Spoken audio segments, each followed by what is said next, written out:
महात्मा बुद्ध के जीवन से जुड़ी एक बेहद प्रेरणादायक कहानी है जो धैर्य, करुणा और आंतरिक शांति का महत्वपूर्ण संदेश देती है। एक बार बुद्ध अपने शिष्यों के साथ एक गांव में प्रवास कर रहे थे और वहां के लोगों को धर्म का उपदेश दे रहे थे। उनकी शिक्षाओं को सुनने के लिए कई लोग एकत्रित हुए थे, लेकिन उनमें से एक युवक बुद्ध के प्रति बहुत गुस्से में था। उसने सोचा कि बुद्ध के उपदेश लोगों को भ्रमित कर रहे हैं और वह उन्हें अपमानित करने का निश्चय कर चुका था। युवक बुद्ध के पास आया और अपशब्दों की बौछार कर दी। उसने बुद्ध को कई बार अपमानित करने की कोशिश की, लेकिन बुद्ध ने न तो कोई जवाब दिया, न ही किसी प्रकार की प्रतिक्रिया दिखाई। वह शांत और मुस्कुराते हुए उसकी बातें सुनते रहे। बुद्ध का शांत स्वभाव देखकर युवक और अधिक क्रोधित हो गया। उसे समझ नहीं आ रहा था कि उसकी कठोर बातें भी बुद्ध पर कोई प्रभाव क्यों नहीं डाल रही हैं।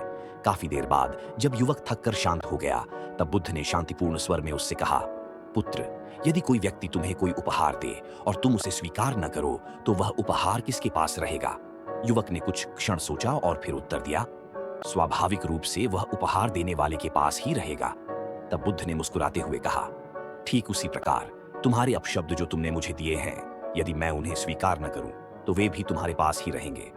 युवक को बुद्ध की इस बात से गहरा धक्का लगा। उसे तुरंत अपनी गलती का एहसास हुआ। उसने बुद्ध से क्षमा मांगी और उनसे मार्गदर्शन प्राप्त करने की प्रार्थना की। बुद्ध ने उसे प्रेम, धैर्य और शांति का महत्व समझाया और सिखाया कि नकारात्मकता का जवाब कभी क्रोध से नहीं दिया जाना चाहिए।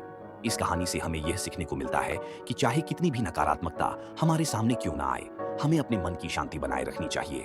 नकारात्मकता को अपनाने से हमारी आंतरिक शांति भंग हो जाती है।